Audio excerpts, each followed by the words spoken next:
Sí, no matemáticamente, pero sí que es cierto que ganando al Mallorca, yo creo que prácticamente sellaríamos la salvación. Es un poco pues contradictorio el hecho de que últimamente se ha cortado el colchón, como dices, haciendo pues quizá uno de los mejores partidos o una senda de partidos de las mejores desde que empezó el campeonato.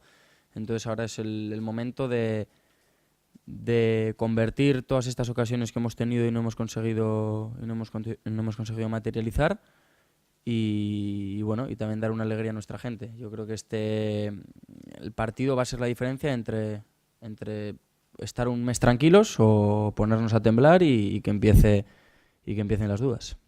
Yo creo que ya veis que por entrenar no es, porque metemos tiempo, metemos ganas, ponemos todo de nuestra parte. Yo creo que también contamos con un cuerpo técnico que por trabajo no es.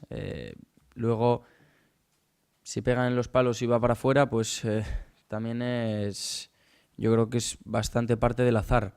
El Celta creo que nos hizo 3 ocasiones, si no recuerdo mal, en todo el partido. Nosotros prácticamente las triplicamos y bueno, y consiguieron un punto.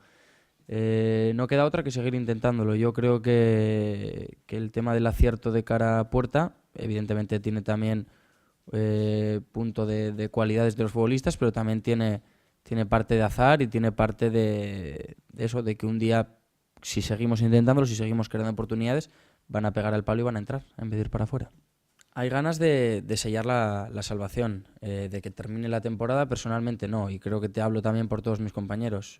Disfrutamos de lo que hacemos, creo que somos unos privilegiados y no podemos pensar que queremos jugar ya el último partido o que ya no se juegue más. Al contrario, lo que queremos es, si es posible, y eso será parte tendrá que ver mucho con nuestro trabajo este sábado, si es posible, jugar los últimos 3 partidos con el pozo y con la tranquilidad que nos dé la diferencia de puntos respecto a las posiciones de descenso, pero que termine no tenemos ganas. Lo que tenemos ganas es de salvarnos lo antes posible.